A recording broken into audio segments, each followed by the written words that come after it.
আগে 10 দিন মতো না কোনো 5 লাখ টাকা পাইনি আমি। আমার ব্যাংক আমার স্টেটমেন্ট চেক করলে হয়ে যাচ্ছে। আমার এই ব্যাংকে 49 লাখ টাকা রাখা আছে। আমি মাত্র 20,000 টাকা করে চেক দিই, ওনারা আমার চেক নিয়ে ঘুরোই। আমার বলে সকালবেলায় দিলি বলে দুপুরবেলায় দিতি, আর দুপুরবেলায় দিতি বললি দুপুরবেলায় আসলি বলে টাকা নেই চলে যান। এই করে একটা চেক আমার 3 দিন 4 দিন করে ঘুরে ঘুরে আমার টাকা দেয় না। আমার এই টাকা তুলতে আসে আমি ঠিক মতন আমার ব্যবসা প্রতিষ্ঠানেও কাজকাম করতে পারতেছি না। আমার আর মানে খুব চরম খারাপ ব্যবহার করে, এক এক সময় এক এক ধরনের কথাবার্তা বলে যে টাকা দেবো না, হ্যান ত্যান 60-70 এরকম ধরনের বাজে কথা বলে। প্লাস আমি এই টাকার জন্য আমার গ্যারেজেও আমি ঠিক মতন কাজকাম করতে পারতেছি না, এদিকে সময় আমার নষ্ট হয়ে যাচ্ছে, যার কারণে আমার ইনকামও হচ্ছে না, আমার দোকানের লোকজনের টাকাও আমি দিতে পারতেছি না, আমার পরিবারে এখন টানাটানি বাইতে যাচ্ছে। এই হচ্ছে আমার সমস্যা, আমার টাকা পয়সা এরা দিচ্ছে না। এনারা বলতেছে যে টাকা নেই, ব্যাংকে টাকা নেই, আজকে না কালকে আসেন, কালকে না পরশু দিনকে আসেন, এইভাবে বলতেছে। আমার আজকে মাত্র 20,000 টাকা চেক নিয়েছে না, আমারে বলেছে যে 3 তারিখের পরের থেকে আপনারা যে অ্যামাউন্ট চাবেন আমরা চেষ্টা করবো সেই অ্যামাউন্ট দেওয়ার। কিন্তু আমার গতকালকে চেক দিয়েছি, তাও টাকা দিইনি, চেক পাস করায়নি। আজকে টাকা দিছি, আজকেও আমার কোনো চেক পাস করায়নি। আরও বলতেছে যে একটা টাকা দিতে পারবো না, এখান থেকে চলে যান, কোনো টাকা পয়সা দিতে পারবো না।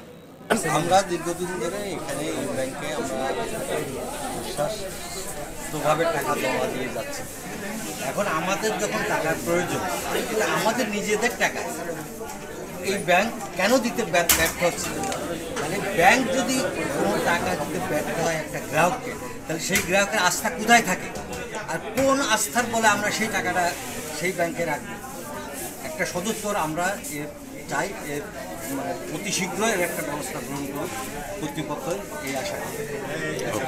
আমি আমার বিদেশ পাঠাবার জন্য এখানে 17 লক্ষ টাকা রাখছি, এফডিআরে রাখছি 3 মাস মেয়াদ দিয়ে। এই টাকাটা আমার ছেলের যখন বিদেশ যাবে তখন আমার দরকার। এখন আমার এই টাকাটা ম্যাচিউর হয়ে গেছে, আমার দরকার, আমি চাচ্ছি কিন্তু পাচ্ছি না। এরা আজকে আই করছে এরকম করতেছে, কিন্তু কোনো টাকা পয়সা দিচ্ছে না। কারণ হিসেবে কি মনে করছেন আপনি? কারণ হিসাবে এখন ওনারা বলতেছে আমাদের কাছে টাকা নেই, আমরা কোত্থেকে দিব। অথচ আমরা দেখলাম যে মোবাইলে যে একটা মেসেজ আসছে যে 300 কোটি টাকা তাদেরকে দেওয়া হয়েছে বাংলাদেশ ব্যাংক থেকে, কিন্তু ওনারা তো কোনো টাকা দিচ্ছে না। ওই যে অ্যাকাউন্টে যে টাকাটা জমা আছে 32,000 টাকা, ওখান থেকে 5,000 করে টাকা দিচ্ছে আমাদের। তো ওই টাকা দিয়ে তো সংসারই চলে না। ছেলে লেখাপড়া করতেছে, আমার পরীক্ষা দেবে আগামী 15,000 টাকা লাগে ওরই।